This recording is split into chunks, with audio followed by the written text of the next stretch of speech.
Aleluia, louvado seja o nome do Senhor. Irmãos, hoje gostaria de falar uma palavrinha que se encontra no livro de Marcos 14, versículo de número 13, que fala: E enviou 2 dos seus discípulos e disse-lhes: Ide à cidade, e um homem que leva um cântaro de água vos encontrará, segui-o. Era a última Páscoa e a última Santa Ceia que Jesus ia ter com os discípulos. Eu quero dizer para os irmãos que primeiro, para entendermos o que o texto escrito nos quer ensinar, nós precisamos lançar mão dos costumes da época. Buscar água. Buscar água é transportar água. E transportar água, irmãos, eram serviços feitos pelas moças. Normalmente as filhas mais velhas. Por isso que Eliezer, servo de Abrão, utilizou esse fato para buscar a orientação de Deus na escolha de uma esposa para Isaac. Eu quero dizer para os irmãos: e fez ajoelhar os camelos fora da cidade, junto a um poço de água pela tarde, ao tempo que as moças saíam a tirar água. E disse: Ó Senhor Deus, Deus de meu senhor Abrão, dá-me hoje um bom encontro e fazer beneficência ao meu senhor Abrão. Eis que estou em pé junto à fonte de água, e as filhas dos homens dessa cidade saem para tirar água. Está lá em Gênesis 24, 11 e 13. Então, irmãos, Eliezer, ele foi atrás de uma esposa para o teu patrão, mas ele observou ela tirando a água do poço. Como ela ia agir? Eliezer não era um homem bobo, não. Ele sabia aonde ir. Seria como esperar um desfile, irmãos, de pretendentes. O segundo exemplo que nós vemos na palavra do Senhor está no momento em que Saul está perdido. E subindo eles à cidade, acharam umas moças que saíam a tirar água. E disseram-lhes: Está aqui o vidente, está lá em 1 Samuel 8. Eu quero dizer, irmãos, que encontrar um homem com um cântaro seria um ato de extrema fé, pois era algo incomum aos homens carregar cântaro com água. Aquele homem não tinha consciência de que iria servir de guia. Certamente não era uma preocupação para ele, simplesmente fazia uma tarefa cotidiana, e que não era dele essa missão, mas era muito necessária. No entanto, em que, meio a algo tão simples, podia ser guia para algo tão sublime, de tal modo que foi importante que ficou registrado na palavra, para que hoje, 2000 anos depois, nós pensássemos nele. Eu quero dizer aí para os irmãos que, em primeira coisa, a ordem era: ide à cidade. Eles tinham que ir, os discípulos tinham que ir à cidade. E um homem que leva um cântaro de água vos encontrará. Segui-o, e onde quer que entrar, dizei ao senhor da casa: Eis que quando entrares na cidade, encontrarás um homem levando um cântaro. Quer dizer para os irmãos que seguiu até a casa. Primeiro, ninguém falou com aquele homem. Ninguém falou com aquele homem, ninguém parou ele e perguntou aonde ele ia e por que ele estava carregando aquele cântaro. Segundo, irmãos, aquele homem, ele também não falou com ninguém. Seguir e ir à distância para ver onde ele iria. Foi o que eles fizeram, irmãos. A pergunta sobre o local era para ser feito ao dono da casa e não ao homem do cântaro. Dizei ao senhor da casa. Está lá no livro de Marcos. E direis ao pai de família da casa. Quer dizer, você dirás, falará com o pai.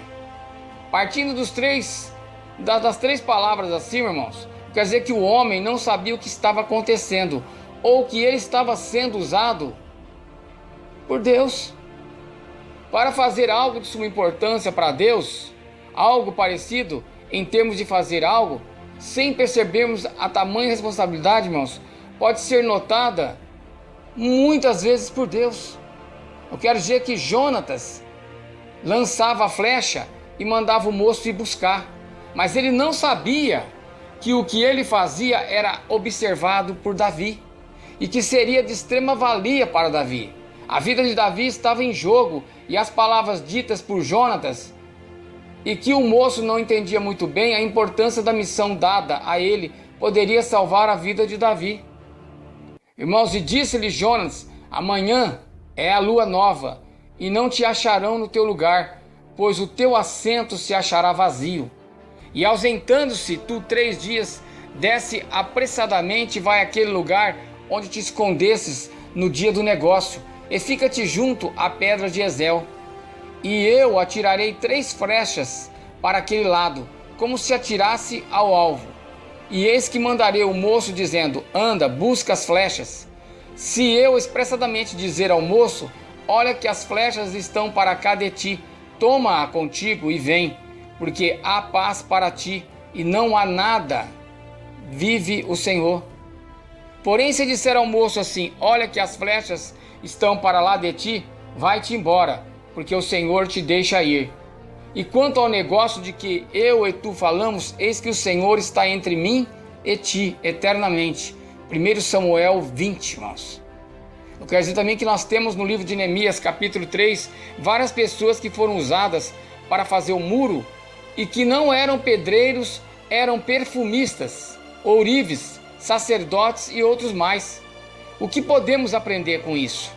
Imagine se o homem do cântaro, ao receber a ordem de seu senhor, falasse: essa não é minha obrigação, é minha missão de mulher. O Senhor quer que eu fique desmoralizado? Ou se o moço que deveria pegar as flechas, ao ouvir Jonas dizer: olha que as flechas estão para cá de ti, pensasse: o cara tira a flecha e eu tenho que ficar pegando para ele? Não tem um outro jeito não? Mais fácil dele fazer isso? Amarrar as flechas e lançá-las em uma árvore perto?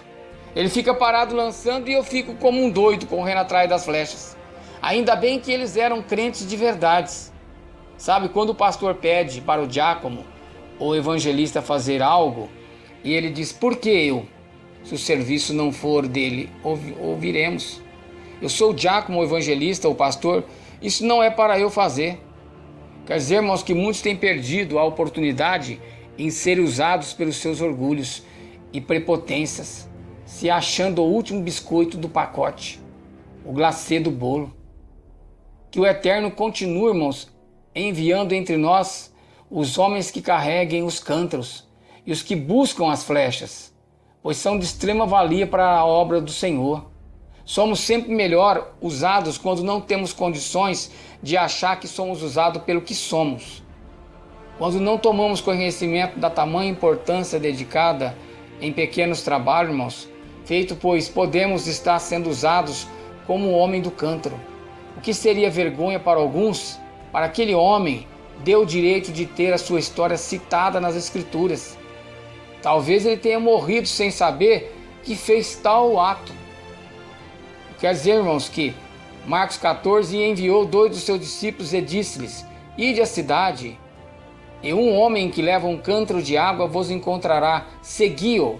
E onde quer que entrar, dizei ao senhor da casa: o mestre diz: onde está o aposento em que hei de comer a Páscoa com os meus discípulos? E ele vos mostrará um grande cenáculo, mobiliado e preparado. Preparai-a ali. E saindo seus discípulos foram à cidade, e acharam como lhe tinha dito, e prepararam a Páscoa. Em Lucas 22 nos fala que eles perguntaram: onde queres que a preparemos? E ele lhe disse: eis que quando entrar na cidade encontrará um homem que estará levando um cântaro. Segue-o, vai até a casa onde ele vai entrar. Então lhe mostrará um grande cenáculo. Quer dizer, irmãos, que a palavra do Senhor, ela não volta vazia. Ela fala em nossos corações, ela fala no íntimo de cada pessoa. Da mesma forma, da forma que o Espírito Santo nos toca. Muitas vezes o Espírito Santo nos toca diferente. Ele quer falar em nosso coração, muitas vezes que nós precisamos descer do pedestral. Muitas vezes nós queremos ser mais e mais do que os outros.